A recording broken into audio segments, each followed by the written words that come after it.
Introduction to Experiential Education workshop developed by York University's Teaching Commons. I'm Geneviève Maheu-Pelletier, Interim Director of Teaching Commons, and I will be your guide on this journey. We developed this collection of online modules to provide you with an overview of experiential education. The first of the module is designed to equip you with a basic understanding of its foundational concepts and models, its various perspectives, what experiential may look like at York, and what to think about when implementing experiential education in your class. We hope that you will enjoy it. If you're interested in more in-depth, face-to-face opportunities, please visit us at our website at teachingcommons.yorku.ca for more information. In addition, don't forget to visit the resources section of this collection, where you will find a wealth of links to other materials to assist you with your efforts. And now, let's engage. By the end of this workshop, you will be able to describe different perspectives of experiential education, identify the components of Kolb's learning cycle of experiential education, distinguish between the different types of experiential education at York, identify different aspects of the reflection process in experiential education, and finally, to start to plan integrating experiential education into your course. Experiential education can be examined from three main perspectives: the employer and government perspective, the educational perspective, and the institutional one. The employer and government perspective is focused on hands-on work experience as an outcome, providing the next generation of workforce employees with practical knowledge and skills needed for a given field. The educational perspective focuses on the process of learning through experience. It situates that experience in the context of an academic course or program by making explicit the learning outcomes that we hope students achieve by engaging in a concrete and authentic experience and thinking critically about its relevance to course content. An example of this would be applying Kolb's experiential learning cycle, which we will discuss later. The institutional perspective is concerned with both pedagogy and the practical advantage real-world experiences offer to students. This includes ensuring the experience is structured in such a way as to promote learning, while enabling different types of experiences, such as those taken in the classroom, in the community, and the workplace. This all sounds interesting, but still a little obscure, right? So let's examine each of these perspectives in more details. The employer and government perspective sees experiential education through the prism of a competitive labor market. It is this market that drives parents, students, and policymakers to seek clear and early connection between the undergraduate degree and employment. Employers today no longer just want narrow specialists. They want versatile employees who can contribute academic models and principles with transferable skills and practical application that goes above and beyond the confines of isolated classroom theory. The employer and government perspective mandates greater access to high-quality educational work-related experiences before graduation. It pushes institutions via things such as the Career Ready Fund to provide innovative student experiences that develop work and life-related skills, as well as knowledge, through a spectrum of interactive approaches that includes experiential learning. Canada's largest employers value soft skill over technical knowledge. Experiential education marries a practical context for their acquisition with the intellectual rigor of a post-secondary education. The educational perspective specific to higher education sees experiential education as learning from experience that comes from the connection between theory and coursework on the one hand and practical and concrete experiences on the other. Within the context of learning outcomes of a course or a program, experiential education allows students to acquire real-life experiences and reflect upon this experience such that they deepen their understanding of theory and are able to apply what they've learned to new experiences. From this perspective, experiential education is about going through an experience, reflecting on that experience, making connections, and then translating all of that was learned into a plan for action. But where do these steps or phases come from? The educational perspective visualizes learning through experience using Kolb's experiential learning cycle. This cycle emphasizes that learning itself is a continuous process, not merely an outcome. This process is composed of 4 steps or phases, formally identified as experiencing, reflecting, conceptualizing, and acting. The learning process typically starts with a concrete experience. Some event happens. For students, this would be akin to an in-class experiential activity such as a guest speaker, a workplace internship, or a partnership with the community, for example. The next phase is known as reflective observation. This is where the students reflect on their experience in a deep and meaningful way. Simply put, they answer the question, what happened? Critical reflection is a key feature of experiential learning, and it is important for you, the instructor, to ensure the reflective exercise is appropriately designed and assessed. More information on reflection will come later in this lesson. The third step, abstract conceptualization, refers to making connections and thinking about experience in a new way. This is when students answer the questions, so what? Why did this happen the way it did? What helped or hindered the process? What other experiences can I draw that connect to this? And finally, the cycle's last phase is the practical application component. In other words, answering the question, now what? Here, future action is formulated from drawing on the previous parts of the cycle. And as it is acted on, a new concrete experience happens and the cycle continues. It is this process of experiencing, reflecting, conceptualizing, and acting or asking what, so what, and now what, that leads to deeper understandings of concepts. As you have noticed by now, reflection plays a critical role in Kolb's experiential learning cycle and hence in experiential education from the educational perspective. For this reason, reflection is a skill that needs to be practiced and honed to reach its full potential. The broad topic of how to structure, implement, and assess reflection goes far beyond the confines of this lesson. We can, however, introduce a basic framework for structuring critical reflection that relates to the different stages of the experiential learning cycle. Reflection can be structured into 3 different levels: descriptive, analytical, and critical. At the descriptive level, the student describes a situation and general reaction with little attempt to connect that to personal assumptions. At the analytical level, the student integrates meaningful reaction to the situation based on assumptions, beliefs, and alternative perspectives. At the critical level, the student uncovers the origin of our knowledge, discovers new meaning, and suggests how this impacts and informs the future. By structuring questions in the framework of what, so what, and now what, we are able to move from a surface level description, the what, through the analytical level, so what, and into the deeper level stage of now what. The descriptive or what question is used to describe the situation with little attempt to challenge personal assumptions. The analytical so what is where we draw on our past assumptions, beliefs, and experiences to think about the experience in another way. It is then at the critical now what level that we discover new meaning and think about how this impacts future experiences. It is also important to keep in mind that reflection itself is not an isolated act, but a process.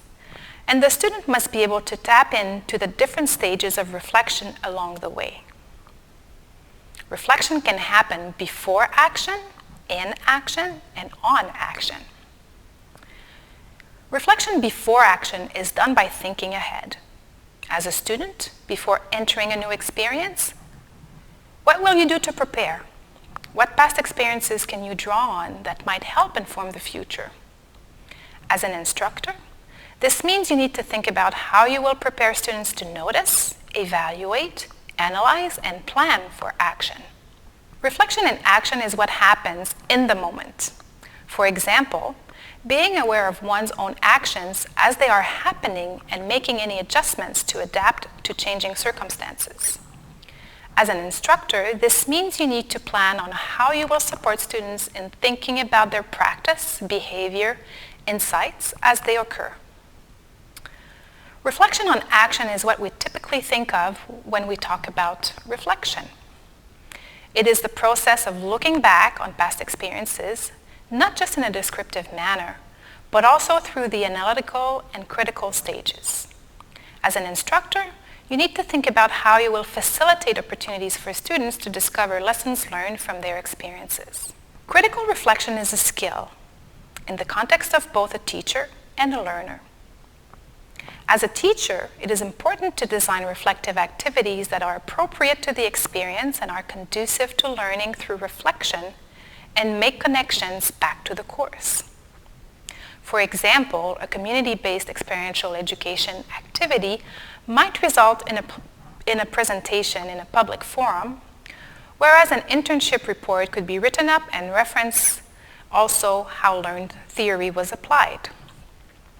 Proper use of reflection in an experiential education setting will help strengthen knowledge and hopefully result in a student's deeper understanding of their own learning.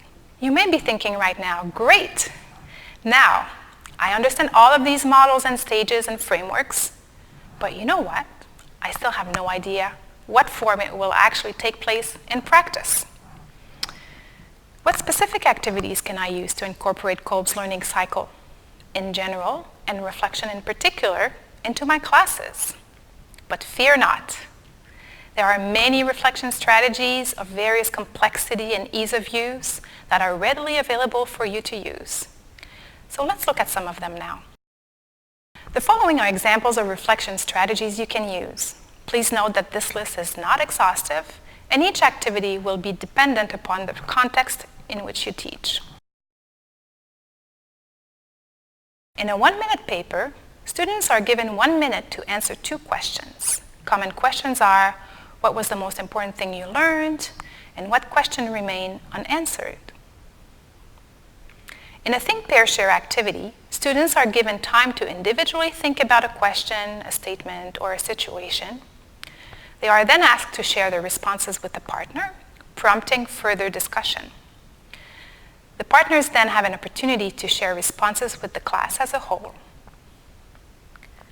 A learning portfolio is a purposeful collection of student work that exhibits a student's effort, progress, achievements, competencies gained.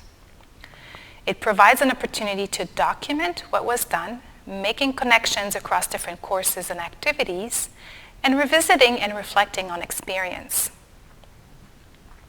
Poster presentations are typically used as snapshots of a research project, whose goal is to provide enough information to spark detailed conversation, but remain short enough so someone can understand the nature of the project in a few minutes of reading. Case studies or simulations involve real-world situations as the basis for learning.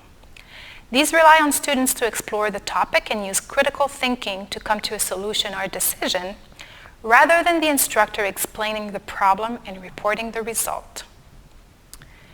Video testimonials provide students with an alternative platform to respond to a question or a problem. Students record themselves speaking to the issue and post online, either publicly, for example through YouTube, or privately, for example through the learning management system such as Moodle. Mind maps are diagrams created by students to help visually organize information. Students are asked to choose 1 or 2 keywords about their experience or learning and place them at the center of the page. Extending from the center, they then branch off ideas related to the topic of their map. A reflective essay is an essay where students examine their experiences, including documenting that experience and exploring how they have changed, developed, and grown from those experiences. Course autobiographies ask a student to think about a course or other academic topic they have been exposed to over the years. This is used to reflect on attitudes and values for a course or topic and how those might influence an approach to that course or topic that is currently being addressed. So far, we have examined experiential education from the employer and government perspective, as well as from the educational perspective, with special attention to Kolb's learning cycle and the levels and stages of reflection in the latter. But what about the institutional perspective? The definitions of experiential education most institutions have developed are similar to each other. The types of experiential activities across institutions may vary slightly by name, but generally speaking, they draw on reflection after a concrete experience and include some form of co-curricular activity, community partnership, and/or work-related learning.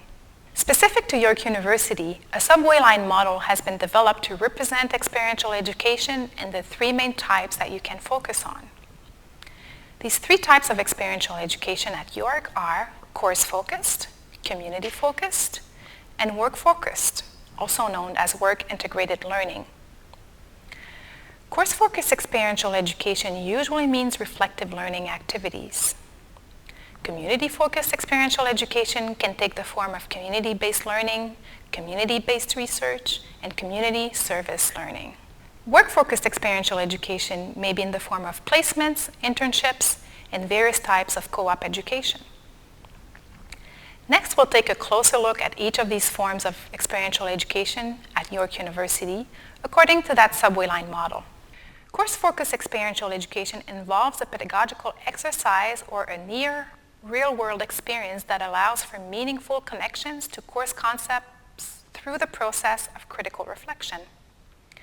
These experiences can include events such as case studies, role-playing, guest speakers, which happens inside the classroom, or activities such as field trips or a lab, which occur outside of the traditional classroom. The common denominator between all of these classroom-focused activities is that they principally involve interactions between students and their instructor and serve to meet the learning outcomes of the course. Community-focused experiential education involves partnerships with community members and organizations where learning occurs through completion of a specific project. Important to community-focused experiential education is the concept of reciprocity. Both student learning outcomes and community needs are met during this process. Examples could include business students developing a marketing plan for a local not-for-profit organization, social work students contributing to a research project on behalf of a local women's shelter would be another example. Work-focused experiential education is often the most thought of when people refer to experiential education. In some contexts, it is referred to work-integrated learning, or WIL. This includes courses or program-based placements, internships, and co-ops, where students are placed in the field or within an organization. Examples include nursing students receiving clinical training as part of their program, a kinesiology student spending 4 months at a chiropractic clinic during a co-op, a business student spending 8 months in an accounting firm as part of an internship. It is important to note that in the context of York, students either receive academic credits or are compensated financially for their engagement in a work-focused experience.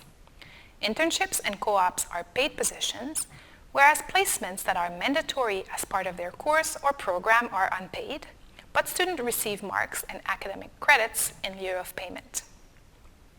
When you are thinking about designing or incorporating an experiential component into your course or program, it is essential to account for the alignment of the experiential education activity to the course or program learning outcomes. It may be helpful to think of this in terms of 3 principles: intent, expectations, and authenticity. Intent here refers to the specificity of the activity. It is important that the learning outcomes for the experiential education task are specified and that the experience is meaningfully linked to the course. Some prompting questions to get you to think about the intent of your experiential education activity include: what is the purpose of this experience? In what ways are reflection and the experience aligned with curriculum? How does reflecting on the experience contribute to the intended learning outcome?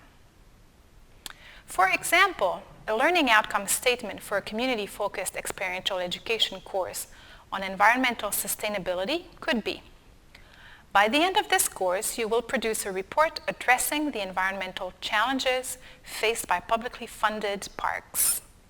The experiential education activity here could be students partnering with varying level of municipal, provincial, national parks, and working on specific problems the park faces regarding environmental concerns. The intention of the activity here is specified and linked back to the course learning outcome. Having clearly defined and communicated expectations is also a critical piece. This includes what you, as the instructor, mean by reflection and how you will be going about assessing the reflective process.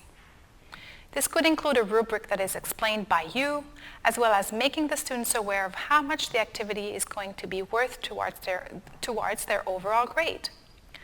Questions to ask yourself here include: what is meant by reflection in this context? How will it be assessed? What is the proportion of marks that I will be giving to a specific reflection task? For example, will a final report be due at the end of the course, or will I collect samples throughout the term to have more distributed grades on reflection? Finally, the authenticity of the experience itself is essential. This means that the reflection or assessment you are incorporating need to be clearly linked, not just to the experience itself, but also connected to the greater outcomes of the course. Questions for you to check could be: how do the reflection and assessment tasks relate to the course and the experience? How do they contribute to authentic learning? An example of authenticity would be ensuring that a business co-op student in an accounting firm is actually working with finance and numbers as opposed to filing papers and making photocopies. The experience itself must be relevant to the course, one that has a genuine purpose.